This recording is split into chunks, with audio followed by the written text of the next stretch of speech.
C'est un outil de plus au service de la désinformation. On peut fabriquer donc du faux, très difficile à distinguer du vrai. Là, on est en train de faire un vidéo call. Si tu étais une IA, je ne pourrais pas le détecter.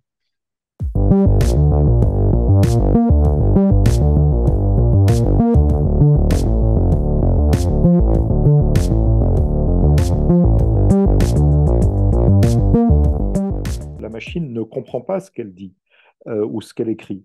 En revanche, nous, les humains, on interprète, on comprend et on projette une signification sur ce qu'on lit. En fait, il peut diffuser un contenu qui est complètement erroné, qui est approximatif. On se piège nous-mêmes, si vous voulez, en échangeant avec ces machines et on croit ce qu'elles sont en train de dire. C'est là que le danger réside essentiellement.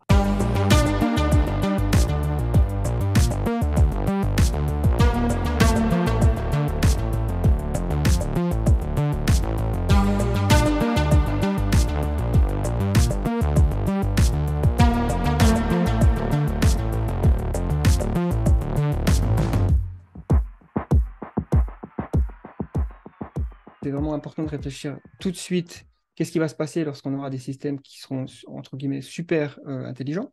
Et donc, pour moi, on est en train de fabriquer des aliens, quoi, finalement, des sortes d'intelligence extraterrestres qui pensent différemment, qui résout des objectifs et des tâches différemment que nous. Mais on voit bien que c'est un problème qui va s'amplifier lorsque ces systèmes seront capables de parler.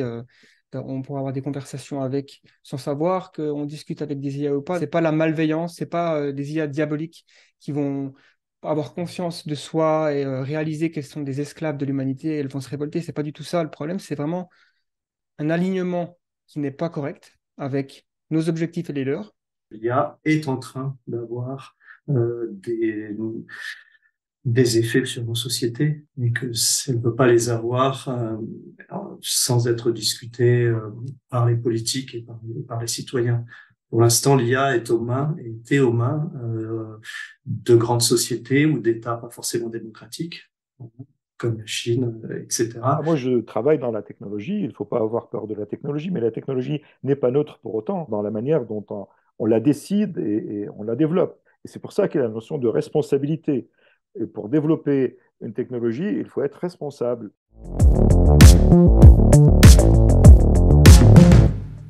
Oui, ben, c'est sûr qu'il y a certains chercheurs aujourd'hui qui disent on va tous mourir finalement si on ne fait rien pour empêcher les IA d'augmenter leurs capacités. Je ne suis pas de ceux qui défendent cette idée-là. Je ne crois pas qu'on vit cette menace existentielle, même si dans la pétition que j'ai signée, il y a ces éléments.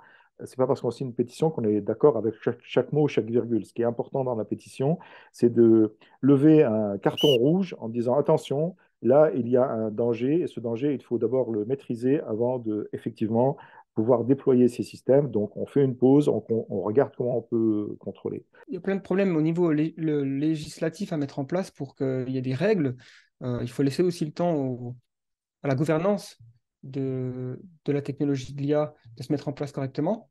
Parce que là, en fait, ce qui va se passer, c'est qu'on va casser beaucoup d'institutions, beaucoup de choses. Il va y avoir aussi une sorte de tornade sur le marché de l'emploi, parce que ces systèmes sont de plus en plus capables de remplacer et d'avoir une très grande productivité sur des tâches qu'on pensait être réservées exclusivement aux humains. L'intelligence artificielle, c'est un peu l'ultime technologie, c'est l'ultime invention, quoi. C'est-à-dire que si on réussit à faire en sorte que cette transition entre intelligence humaine et un monde dominé par une intelligence artificielle, ces machines, se passe bien et qu'elles soient alignées avec nos valeurs, qu'elles ne nous veulent pas du mal, entre guillemets, hein, qu'elles n'ont pas des objectifs qui vont être en compétition avec nous, eh bien, ça pourrait vraiment complètement changer la face de la planète. Le futur serait joyeux et merveilleux, quoi, parce qu'on pourrait résoudre tous nos problèmes. L'IA, c'est clairement pour moi la robotique, en tout cas, c'est déjà la robotique de demain, c'est la robotique de l'esprit ou du cerveau. Donc, ça, bien utilisé, c'est clairement,